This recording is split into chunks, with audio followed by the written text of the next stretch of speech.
Hello, everyone. Thank you so much for joining us today. Today's webinar will be on advanced coloring and painting in Clip Studio Paint. It will be hosted and presented by John Rauch. Before we begin the webinar, there are some housekeeping items that we'd like to go through. First of all, the webinar will be approximately 1 hour long. All attendees will be muted. The Q&A session will be during the last 15 minutes of the webinar. Attendees can ask questions in the GoToWebinar question box right away. Due to time constraints, not all questions will be answered. The webinar will be recorded. The recording will be shared on social media and will be sent to all registrants and attendees. As well, today's panelists are myself, Fahim Niaz, Joanna Brower from Celsius, and John Rauch, your presenter.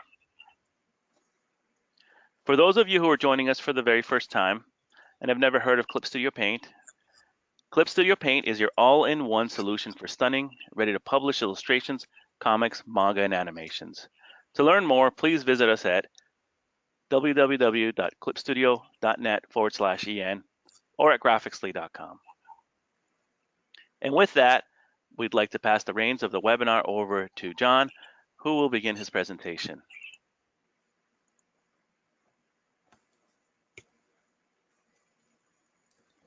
Hey guys, so I'm John. I have been working in comics since 1996 when I was a junior in high school. I started at a place called Heroic Age Studios. Ironically, studios plural, there was only one. I initially worked in Photoshop 3.1, I believe it was, on a Mac Quadra.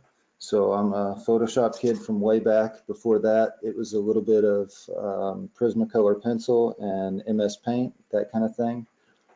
Since then, I think it was around 2000 or 2001, I had my first Wacom, and I used that for several years. I eventually upgraded to a Cintiq.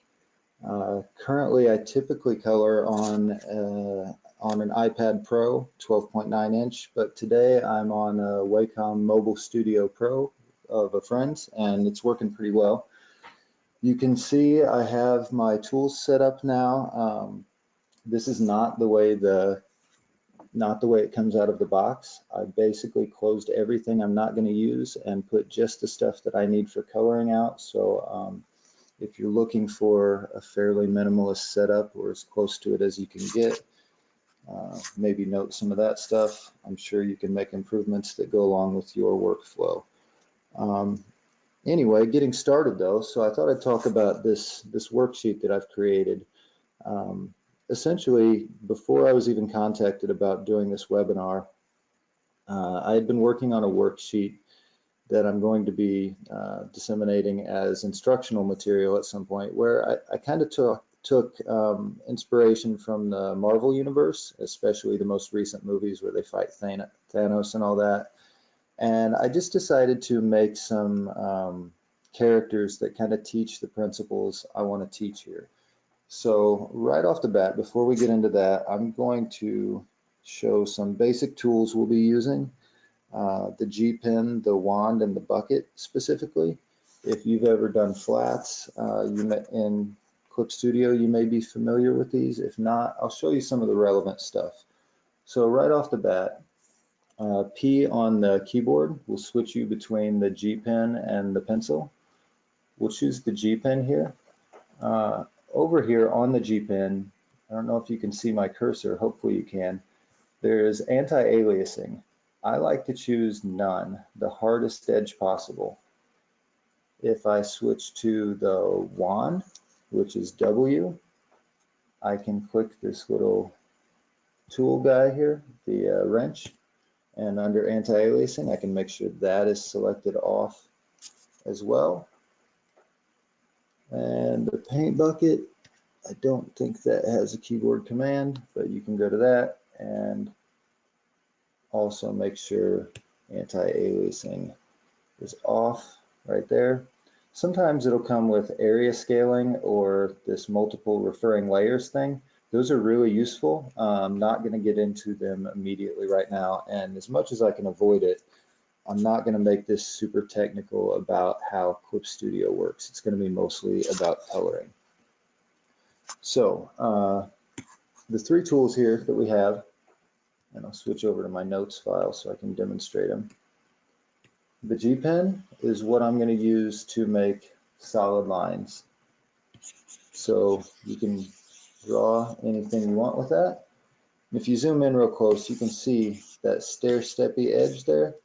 That means there's no soft colors, there's no 50%, there's no halfway between what fills and what doesn't get filled. And the benefit of doing that now is we can switch over to the wand tool and we can get that precise selection. And if we decide we don't like it, we can change it after the fact. I can delete it back out, there's no fringe. If I wanted to keep it, I can make some adjustments to it. It's very editable and keeps your file size small and your layers minimal. So I like to use those as much as possible, those three tools, the G pen, the paint bucket, and the magic wand. So now that we have those down, one of the first things you'll need to address if you start coloring is layer setup. And I created these three characters up here. They are Bomb Bunny, Arthur Starr, and Avant-Garde. And basically each of them represents a different layer setup here. Back in the old days, even prior to me in the 90s, they used to cut film and they would layer the film in, I think it was 25% increments of cyan, magenta, and yellow.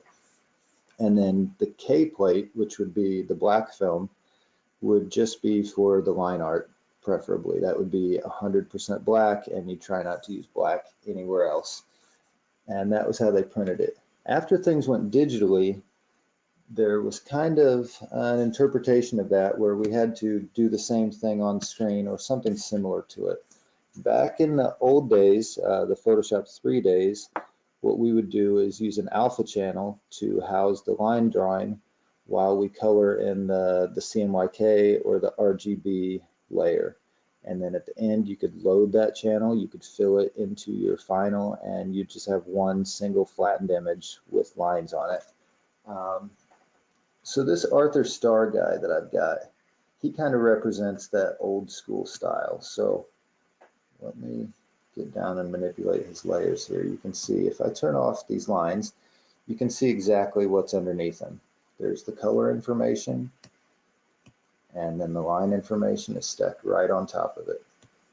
So that's one way you have to go. Moving on from that, we have Avant-Garde here. Let me, there they are. Oh, I'm sorry. I'm going to go to Bomb Bunny first, actually. That's a little more relevant. So Bomb Bunny is kind of an upgrade on that general setup, except in this case, we've used some of the tools that I was just talking about to make these hard edges, and I've included the lines and the color on a single layer now because I don't need an extra one because I can manipulate each of those colors separately with the hard edges. It's super easy to wand them, to select them, to make changes if I decide that I want to change his carrot. I can easily make a hue saturation adjustment there. I could fill it with the new paint bucket color. Very easy to do. So then after that, I simply made a layer on top of it that I named render, and I would advise always naming your layers if you can. It's going to save you time later in the image. So I named this layer render and I put it on hard light. What a hard light layer does is let me paint in highlights and shadows onto the same layer and not affect any of my base flat tones or lines. So you can see, even if I get rid of the flats underneath it, you can see basically what I added to that new layer just with the rendering. And in that case, I'm a little less, if I want to make a change to the rendering, I can go back and wand from my base layer, switch over to the render layer. There's also, that was that multiple referring that I mentioned to earlier. There's a shortcut for that where you can wand from a layer without switching to go to it. But now that I'm there, I can make some changes to that rendering within a masked selection if I want. So that's more of a modern approach to a layer setup for coloring. And then this avant-garde, I had to put this in here just because I think minimalism should be represented, and I think it's a factor. We should always be looking for the simplest setups we can find. This is just a very graphic approach, no rendering, except that there's some hard edge rendering that's given the same amount of priority as the lines. So in this case, let me switch over to the layers on avant-garde. I can manipulate line and color. There's virtually no distinction between the two, just by paint bucket, by wand, any of those tools will make it super easy. Let me see here. And you can see I can just fill in new colors anywhere. And if I turn off this follow adjacent pixel, it will hit all of the instances of a color. So if I don't like that accent color, if I want to change it once and all over the image, I can do that. Actually, while I'm here, I'm going to zoom in also and show the difference between an aliased and anti-aliased edge. So you can see on the edges of this text here, this is anti-aliasing. And it was a feature to make those stair-steppy edges a little less obvious. But if you have a high enough resolution image, I think I'm perfectly content with the sharp edge. So over here to the notes that I made in advance. Basically, you have three different approaches you can take to layer setup. The old school mode is just lines on top of color. It's very simple. The modern is as many layers as you need, as many blending modes as you need, but we can get a little more creative. It doesn't have to be limited by the old technology, the old way this stuff was made. And then the minimalist way is just putting everything we can as clean edges on one layer so that we can get back to it later. And you know, it's minimalist is a direction, not an end goal, if you've ever seen that documentary that everybody's seen. So, you know, if you need a couple layers, if you need something, you're still working in that direction. But those are probably the three ways that you should think about setting up layers. And then you can customize per job with what you think would be useful. So moving on from that, the next thing that you're going to want to do if you're on a coloring assignment or if you're coloring your own work is probably going to be the rendering and the lighting. So I created a couple characters here, a male and a female, and I thought I would just point out the different styles of rendering, the things that you would want to point out in them, and how you would achieve that. So on cotton candy here, you can see I've got a bunch of different textures here. When I'm rendering anything feminine, and when I say feminine, it doesn't mean it has to be a female, and when I say masculine, it doesn't have to be a male. I'm talking about the qualities. So if you are rendering a scene that seems to be action-based, you know, I would tend to associate that with masculine. If you are doing something a little more homey and familiar to regular people outside the superhero genre, that kind of thing, you know, sometimes that goes a little more feminine, and there's for sure room for personal interpretation and your own artistic style here. But the way I like to think of it is kind of like a priority list. So if I'm rendering something feminine, I'm thinking about how does it feel? I'm looking at the texture, I'm looking at the atmosphere, I'm looking at the general shape, the figure that I'm emphasizing. You know, am I trying to show off these long curves, or am I trying to show off some super bright explosion in the distance casting a light on them? Or, you know, there's a difference in how you can approach that stuff. So you can see on cotton candy, I have a bunch of different textures here. Her stockings, for example, those were done with the G pen, very simple. I just scribbled it in the same way as if you were drawing. I just drew in some marks and they imply some texture. She's also wearing like a silkish shirt with some fishnetty stuff underneath it. Different techniques. I used the watercolor brush. I complemented it with some hard edges there. You can kind of see it makes a little bit different feel. The scarf, again, that's kind of candy rendered. It's shiny. It looks like it's plasticky. She's got her hair, which is very fuzzy and soft. All of this contrast between materials is what's going to sell that type of rendering. And then moving on here to the masculine side, we got Inconceivable. He's actually kind of a throwback. If you followed my career at all, I colored Invincible for Skybound for several years, and he was kind of my go-to superhero rendering style here, so I thought I should draw something up that nodded to him a little bit. So when I'm rendering masculine type things, the things I'll think about, I can't remember if this is called a mnemonic.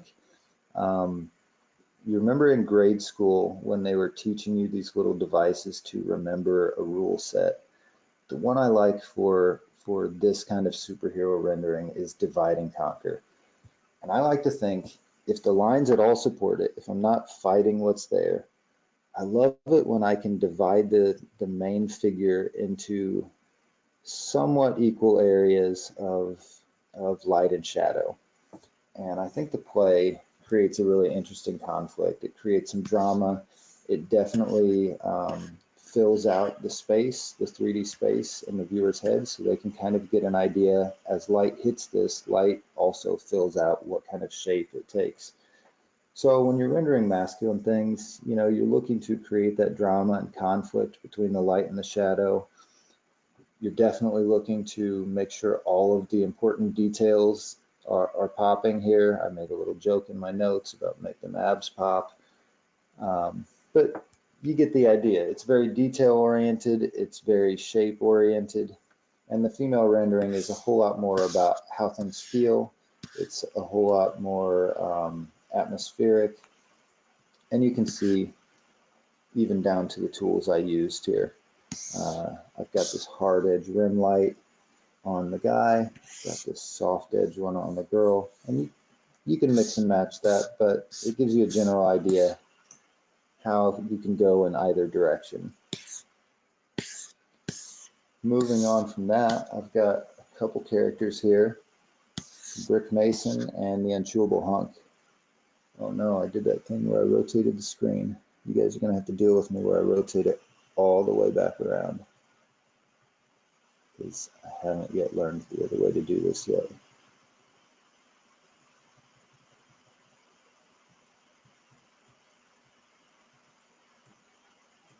Okay, so sorry about that.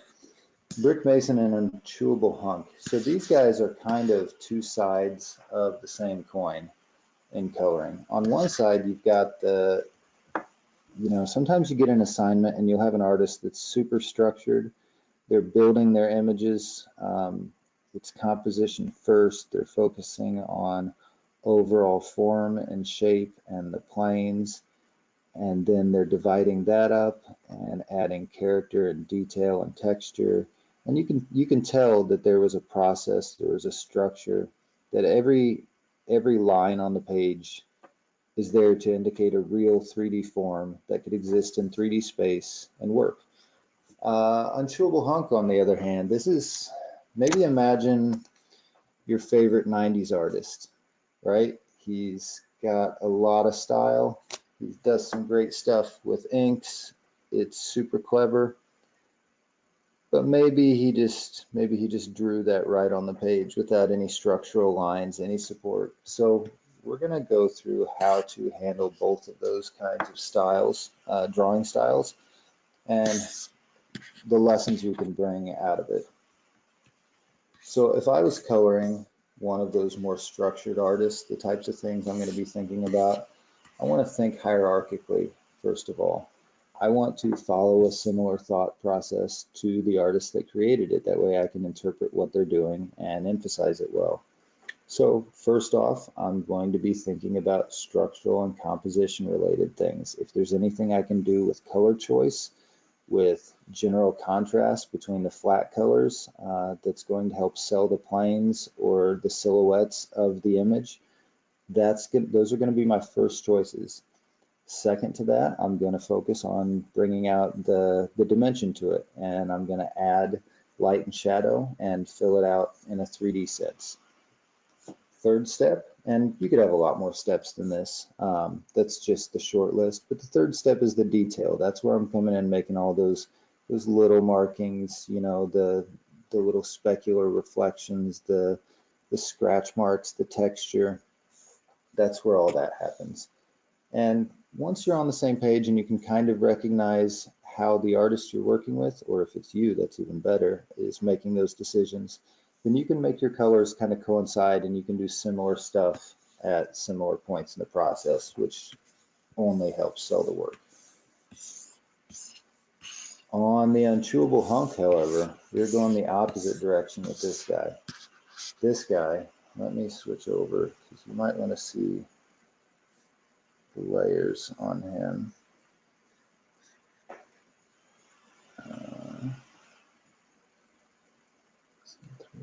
There we go.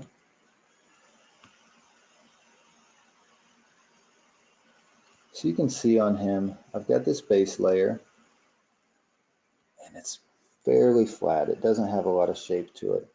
What you want to do in these cases is start with the lines that are there and extrapolate out into the space where there aren't lines. You know, look to trace those lines as much as you can and figure out where they're going, where they end, and fill up the space in the middle. It's not a perfect process. You might have to do some finagling around, some hatching, some fill work. But you can get a feel for how this artist makes lines, how he makes shapes, or she, and you can basically emphasize that working from the outsides in.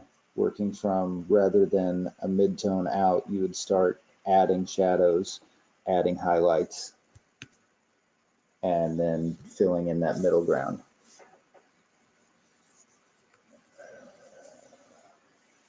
One second here.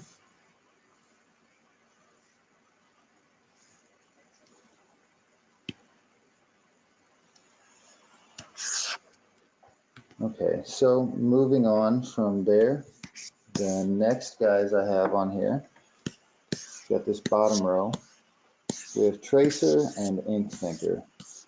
On Tracer here, so I thought I was clever. Sometimes I do that. One of the problems that I've had as a colorist in the comic book industry is sometimes you have to make corrections on the fly. Sometimes something will be drawn incorrectly. Sometimes you will get a patch that somebody else pieced in or you have to piece in and it's not perfect. Sometimes you'll just be expected to make a fix on the fly. In this case, we have, and this will be a little more clear once I open up the layers on it.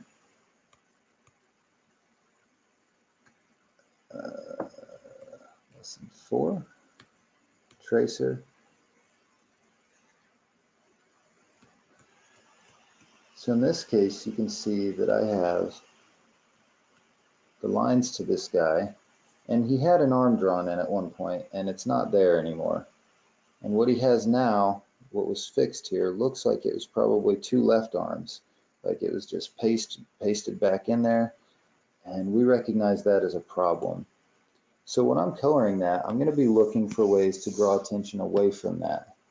So one of the things I do here, and you can kind of see it, is I will use some kinds of contrast to create static and draw attention away from those areas. And here you can tell I used red and I used a little bit of a purple and a little bit of a teal, but they're all similar saturation levels. They're all similar value ranges. So they create some kind of information that draws a little bit of attention, but when you look at it, it tends to just blur together. It's not important information. So I kind of use that to distract from these lines that overlap here. And of course, in a live situation, I'd just clean that up and get rid of those lines. But I wanted to show exactly how much you can do to distract from a mistake like that just because I think it's valuable to be able to direct attention when you want to. So one of the things I did here, after creating that static information, is to go way off, and I went pure white, but you could go either direction on the value or saturation scale to make this pop out and start using it in places, hopefully logically, that will draw attention. So I picked this line over here along his arms and shoulders, and I just added some white sparks. I added some reflections, and you can see at regular size, it's not immediately obvious that we're looking at a guy with two left arms there. It's at least salvageable now. So, you know, that wasn't intended to be a perfect fix, but definitely some principles that are worth considering if you're going to be trying to direct attention around a page for mistake-based reasons or just because it's a smart thing to do. Following that, the last guy I've got here is Ink Thinker. And earlier this year, I actually had a chance to color, what's his name? The Silver Surfer, sorry, several times, and worked with a few artists on it. And it was really fun noticing how, you know, I think there are some expectations when I'm hired to do a job, and I think I was expected to bring something to the table there, or at least I imagine that I'm supposed to fill in some of this space and add something interesting to the image. And when you get into it, when you zoom in and really start doing that, the only way to make it work is to understand the lines that you're getting from the artist who drew it and extrapolate from them. So in this case, going back to that G-Pen tool, one of the things that I found super helpful is I will go to stabilization, and you can use anything up to, I think 50 is the highest I've used. 35 is about as practically high as you probably have reason to go. But let me show you the difference here. We'll go with 0. And I'll have to switch it maybe for this guy. With 0 stabilization, I'm just drawing lines. It's exactly the line that I draw, exactly where I put it. Leave that there actually. And if I crank this up to, let's say 50, I'm going to be dragging this line around behind me, making for some much easier, smoother curves.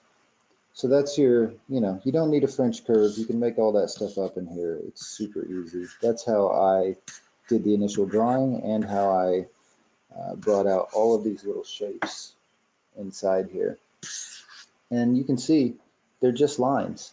You know, the goal of this was to kind of make it unclear where that line is between the actual line drawing and the color. It should just be finished art if you do your job right. At least in this scenario. Nothing wrong with having lines that stand out if that's what you're looking for either. So you can see here on tracer, we're using contrast and static to direct and divert attention. You can kind of see the problem area there I X'd out. You can see the new area I wanted to focus on. On the Ink Thinker here, basically the point here is to recognize that it's not lines and color anymore. Another valid approach is just art. You know, you can extrapolate and add to the art yourself as a colorist.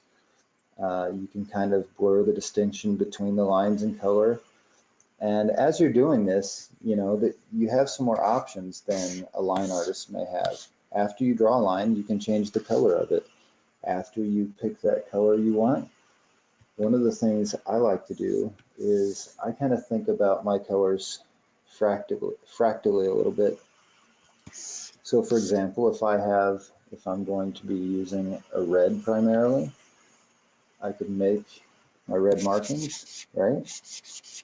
And if I want to accent it, I can make a short right turn and up towards the top here a little bit, and I have an accent color that goes next to it. And if I want to try the other direction, I could have made a left turn and gone a tad darker and less saturated. I've got something on that side. So now I have three colors on one side of the spectrum. If I wanted to complement that, I can just as easily switch over to a complementary color. I've got a lighter teal here, and I can make similar moves. I can make a short left turn and move up towards the top a little bit. I can make a short right turn and move down towards the bottom a little bit. And you can keep following that path and come up with a lot of different color variations that work pretty well together. If you just think of those variables as directions, you can go. So that's another thing you can do there. The G pen helps a ton. Then of course, being clever again, I had to put this guy in here, the vet. He's the Samuel L. Jackson of the group. Basically, he's here to tell you to check your work. After you're done with the piece, even as you go, it's just a good idea. Every once in a while, just do a quick pan around before you leave a character, before you leave a thing. Make sure it's the way you want. Make sure your colors work. One of the things that I associated with that, I made a correction layer over here at that point. And I did, let me see if I can find it real quick.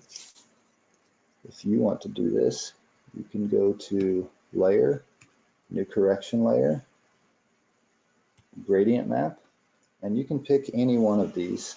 I'm just going to go something quick right off the bat. Pick this blue, hit OK. And now that it's in a layer mode, I can change the blending mode, and I can put, you know, a little blue cast over my entire image. In this case, the one I picked actually, the one that I did use, I basically use some cool shadows and warm it up towards the highlight end. And it's going to map those colors onto basically your value range. It's going to associate everything on the page with a value, and it's going to map this color onto it. And then you can change how that applies. So I like soft light for that. It depends on the application. I've used other ones before. So now that we've gone through all of these little mini lessons, the fun part of this worksheet, I think, is this chaos guy in the middle. He's our Thanos-like character. And just using all these tools together to come up with something, a style that's yours, that's unique. And that's the point where I'm actually going to switch over and do a little demo here. So bear with me because I don't work on this machine a whole lot. But we'll dig into this and get going. Oh yeah, plenty of time left too. Lesson 5, chaos. Got them grayed out.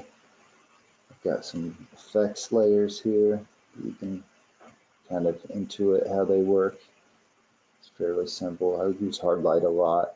Sometimes for contrast, I'll just go with a straight normal layer. If you're using hard light or something kind of poppy, saturation heavy on your rendering, it's okay to just use normal for your effects, or vice versa. However you like to do that is just fine. So checking this guy out, I've got a lines layer, I've got a render layer, I've got a flats layer, and I've got his logo.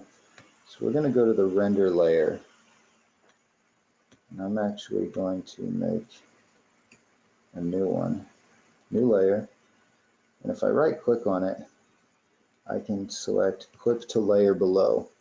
That's going to make the layer below this one, which in this case is the flats layer, essentially my mask for this, so I can't paint outside of that now.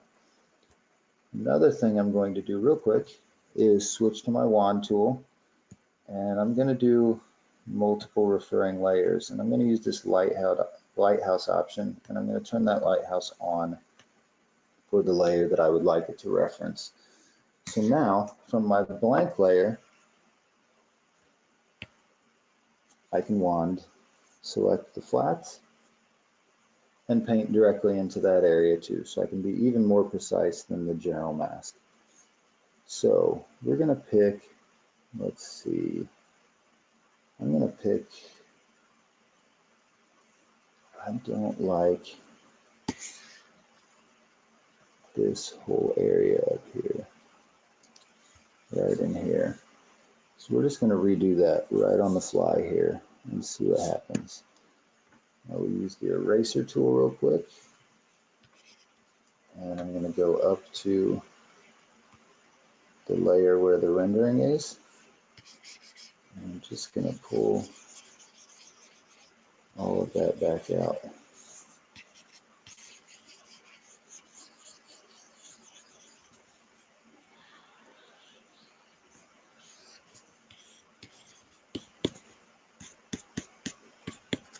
All right, now back on my newly found layer. And if you don't like those little dancing ants indicating the mask there, you can hide those. That's I'll do that real quick. It's under View, Selection Border. So they're still active, you just don't see it right now. So right now I'm going to take a mid to dark shadow color from my image. I'm going to change this layer to Hard Light. Switch to my G pen. And I'm just going to start giving some dimension to this guy, trying to use some of the principles I was talking about already.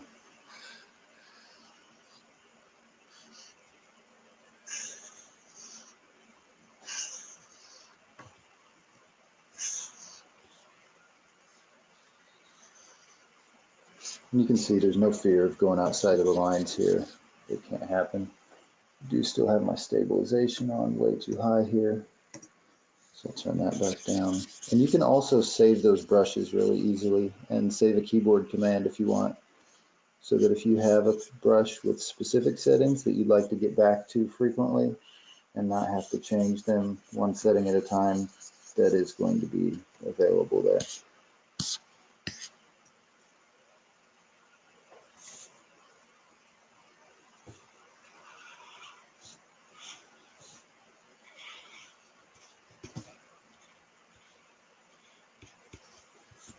Okay, just a little more.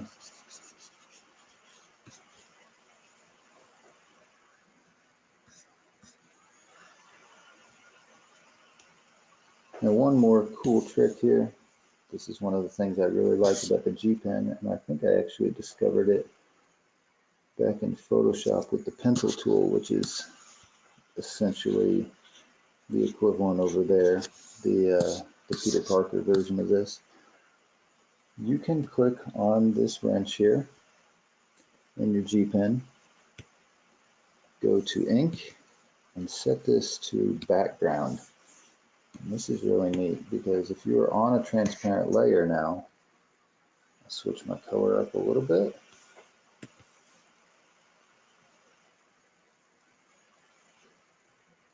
Back to the G Pen. And now everything I do will only work in the transparent space that hasn't yet been painted into.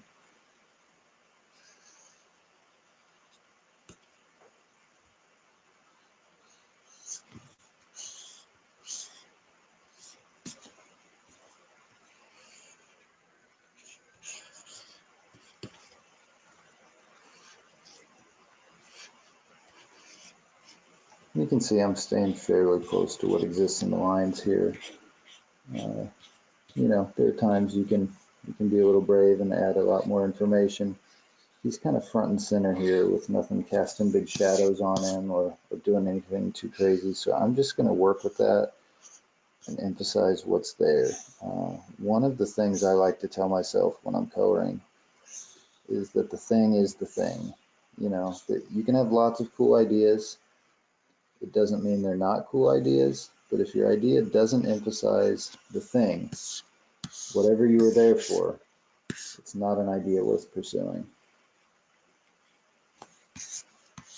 So I got 2 colors in there now. I'm going to go ahead and throw a 3rd swatch in yet.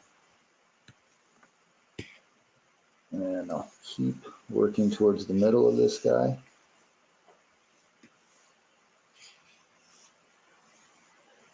Get that swatch just right. And you can see I'm kind of doing the same thing with color choices that I was talking about on Ink Thinker, where I just move in a direction a little bit. And I'm not going to be super specific about this because after I'm done blocking this in, I'm going to switch over to another tool and show you guys something else.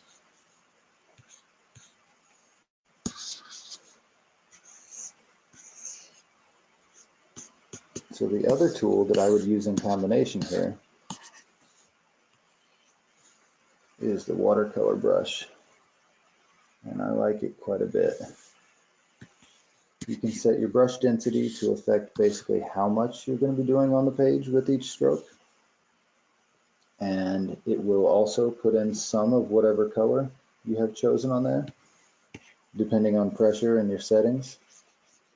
But you can go through here now and brush out all these hard edges, make some new fun variations. You know, if you used a lot of color swatches in there, which I didn't use a lot here, you can kind of push and pull those colors to where they interact with other colors that they weren't up against before. Sometimes you find some happy little transitions that are worth keeping or repeating. Basically, we work in a way that's really easy to edit, so don't feel afraid to try something. So I'll soften this out real quick.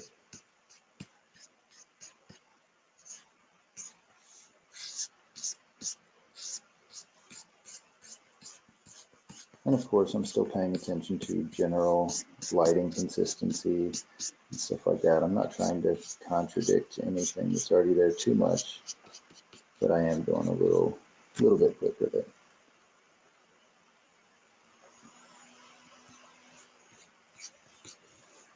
And you can see just by virtue of being on a hard light layer, how easy it is to come up with colors that still complement what I'm doing here. And if I decide that they're not exactly, I have lots of adjustment here. I have the hue saturation. That gets you pretty far. That does most of the stuff you want to do. I also have a pencil here. I can switch over to the pencil tool if I want some added grit. I notice here there's some hatching. I like to complement hatching with more hatching. I think that's kind of the way to go. Oop, switch brushes on me. Droplet, watercolor. Oh no. Sorry about that. It's actually under pencil. All right. So sometimes to complement some of this hatching that already exists, throw a new color in there.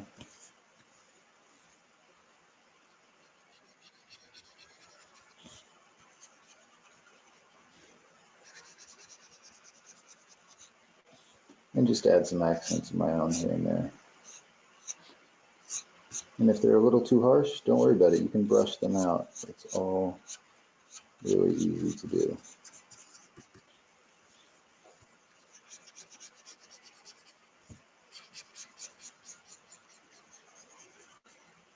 So, you know, I'm using a little bit of impressionism here. I'm kind of directing the eye and building out the shape with the kind of lines I make. You can make them all consistent. You can make them all go one direction. You can make them all wrap around the form three-dimensionally. You can make none of them do that. These are all stylistic choices you get to make if you even like this approach to rendering, but it's a move that I like to use pretty frequently. So switching back to watercolor now, I'm going to turn this brush density way down.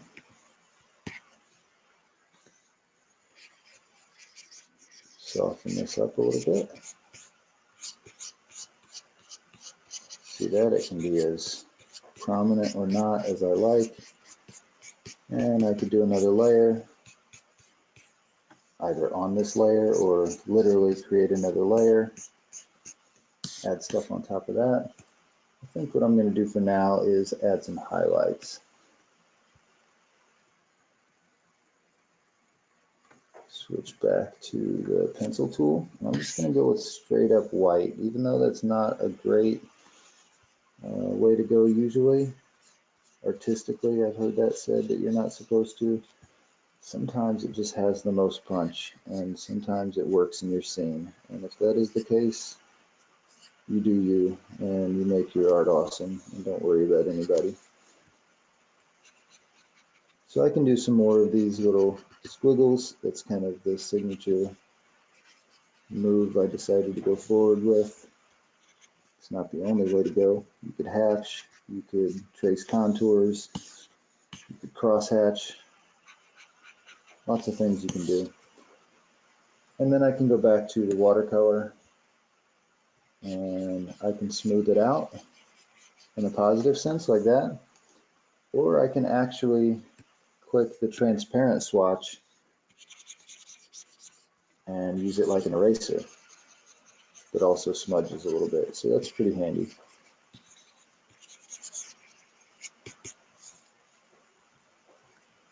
Finish this real quick.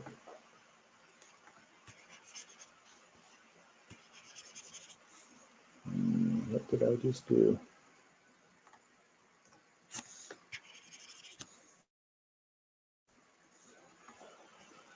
All right, well, let me see here. Just add a couple specular highlights here.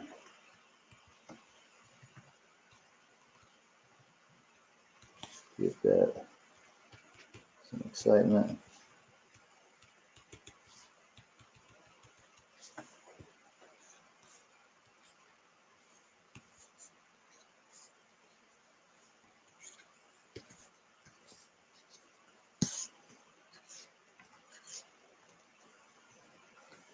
And you kind of get the idea.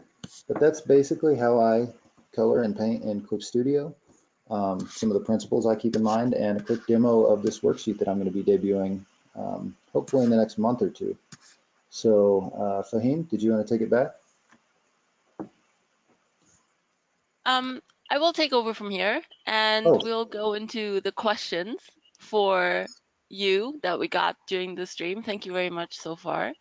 We have a lot of questions regarding your personal work too.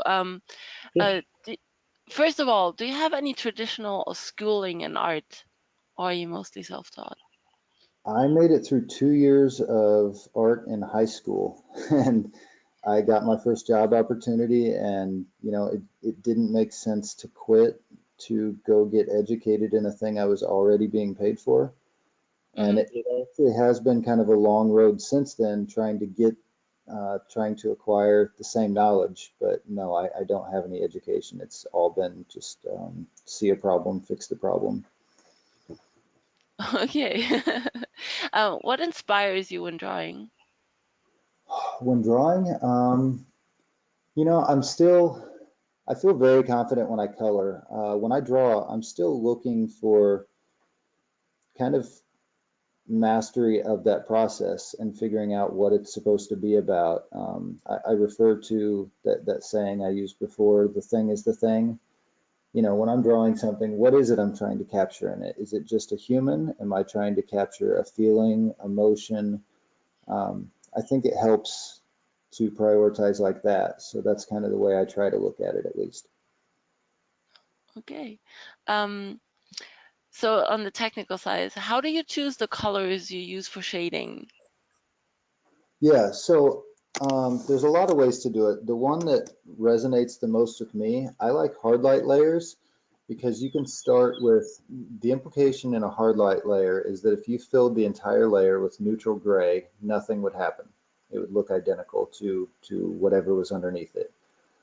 Then as you move out from gray towards light, dark, or saturated, it moves in that direction. So I think directionally, I think out from gray. And, you know, there are some basic color setups that work. Sometimes I'll think split complementary, where I'll go one warm direction and two cool directions. But I'm doing the same process that I mentioned before, where I follow a path out, and if I'm making left turns, and you know, it's basically just repeating that, memorizing what was there, and you know, getting to the colors that I think work for selling what that image was. Okay. You talked at the beginning a little bit about the anti-aliasing setting for your pen. Yes. And we got the questions. From which resolution onward do you think it's okay to use a pen that does not have anti-aliasing? Because it does look jagged if you zoom in a lot. Yes, I think you were viewing it at like 400% there. Typically, if I work on a comic page, that's going to be print size at like 400 pixels per inch. I think that's a good place to start. At least that, if not 600. And then you'll never notice that when it prints. Ink isn't as precise as pixels. Yeah. Okay. And you also showed the stabilization feature for a part of the introduction. It seems it's very difficult to predict where the lines are going with this, the settings as high as you did them. How do you determine the flow of a pen with that? Sure. So it depends on the kind of line that I'm going to be drawing. If I need to make a sweeping arc that's going to go across an entire page, you know, that's not a move that I could make with a very fast arm movement and still end exactly where I need to. So that's a case where I may turn the stabilization up really high so that I can slow down my stroke a little bit and be precise with the starting and ending point, but still get some nice smoothing in between. If I'm drawing shorter lines, if I'm zoomed in and drawing detail, I'm going to turn that way down or not use it at all. Okay. You also showed a lot of the texturing, like in the end with the hatching. How do you usually approach your texturing work? I like to view it the same way, like I want to say the book I have is Scott McCloud, but I like to approach it like an inker. There's a book that I read when I was younger that just talks about how to imply these textures rather than create them literally. And I think that's a much stronger effect. I think it's more practical, and it gives you a chance to have your own visual language. So, you know, if in your world sand is illustrated by, you know, toothbrush flecks with whiteout, you know, then it is. And if you're working digitally, then you're using something like that. And if you want to indicate leather with cross hatching, or, you know, you make those rules. You get to decide which marks indicate which thing, as long as you can pull it off, basically. Okay. You mentioned in the beginning that your layers are organized and named, which I think a lot of artists struggle with. Do you have any tips for people who struggle with organizing their work? You know, I wouldn't put too much pressure on it at first, other than to just be looking for ways that you can simplify, but it's going to come down to your workflow. What I try to do here is just expose people to a few ways, because I don't think there is one absolute right way. I think it's just good to understand structurally how to do it. As a base, I would say that my go-to that I use the most often working from the ground up would be a flats layer, which will have like my G pen and bucket, just complete flat colors that I can wand and select from. Above that, I'll have a base layer, which is typically a duplicated version of that layer that I've brushed out. I've added some textures. Occasionally, I'll use filters on that. The layer above that will typically be my rendering layer on hard light, where I can do the light and shadow. Above that will typically be a line art layer, and then one more above that will be where I do any line or similar work in color for special effects or REM lighting or that kind of thing. That's me, though. I think that was 5 layers. Some people get away with 1, some people have 300. You know, it just depends on how complicated you work, what your workflow is like. Okay. What are your first thoughts when you start coloring a page?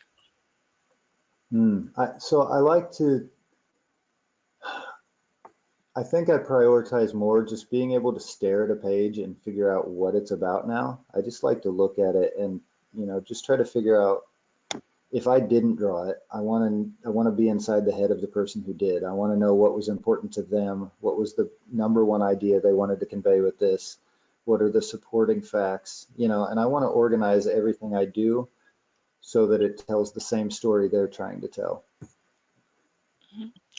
Do you personally have anything that you like to color a lot, or what's your least favorite thing to color?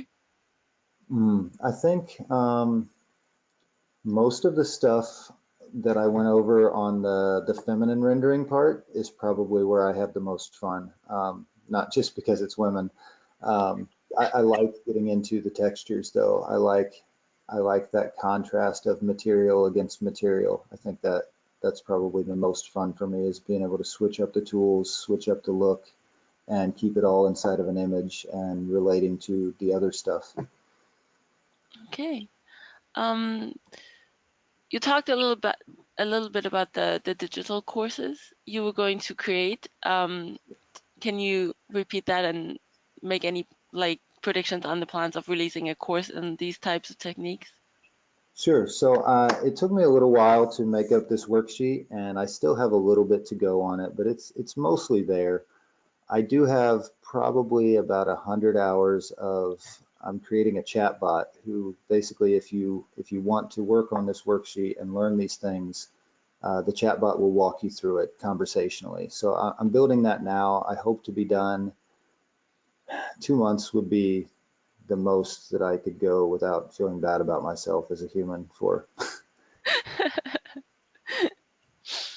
Okay, so a bit in the future, where can we find the worksheet when it's done? So the chat bot will be the primary source, and that'll have a Facebook page and probably an Instagram page. It will just be called Crayon King. Okay. Anybody who follows me on any of my existing social media now will be very hard pressed to not see that come up in their timeline, because I've been posting about it plenty. So if you follow me anywhere, you'll see the links when it becomes relevant. Okay, wonderful. One more question on your professional works. Like, how much input do you usually have when you're hired to color something in terms of what's already there? It varies wildly. Some artists will be very protective. Some artists who if I'm coloring another artist's work, sometimes they want to talk to you beforehand. They want to know what you had in mind so they can tell you that was wrong and then tell you what they had in mind. Other times I don't hear from anybody. Other times I will get a job, maybe not even with the relevant reference. I'll Google it myself, I'll color it, I'll turn it in, and an editor or art director will just say, great, thanks. So it's everywhere between those. And sometimes there's multiple rounds of revisions. It varies. Mm. What's the easiest and most fun for you, when you have more freedom or when you're more guided in that? The egomaniac in me wants to believe that everybody who hires me just wants a crack at whatever genius is waiting in my head to pop out, and that I could just go crazy. But sometimes I need to be reined in a little bit. Okay. Somewhere towards the end of freedom, but not entirely. Okay. And then we have like a very broad question to close this off. What do you think makes a good illustrator? I think priorities make a good illustrator. I think you need to be able to look at the job, decide what it is you're actually being hired to do, not get stuck in the weeds of, making the perfect line or putting down the perfect color, but implying the right emotion, implying the right action, the right feeling. I think the people who focus on that are going to get the other stuff right. Okay. Thank you very much. That was it in terms of questions. Thank you for your answers and taking the time to do this. Oh, no problem. Thank you. All right. Thank you so much, Joanna. Thank you, John. For all of you who are still with us, if you'd like more information on Clip Studio, please visit us at clipstudio.net/en or graphicsly.com. This webinar will be recorded and it will be posted on YouTube at both the Celsius Web channel as well as the Graphicsly channel. So please make sure to subscribe to both of those as well. Once again, thank you so much, John, for your time. I really appreciate it. I certainly learned a lot. I'm sure the audience learned a lot as well. For those of you who are interested in keeping in touch and keeping connected to John, please make sure to follow him on social media. You'll see his handles right there. As well, there are a series of surplus questions that were not answered due to time constraints. We'll make sure to pass those over to John, and John will interact with you guys and answer some of those questions on his social media. Once again, thank you, John, for your time. Oh yeah, thank you. Take care, everybody.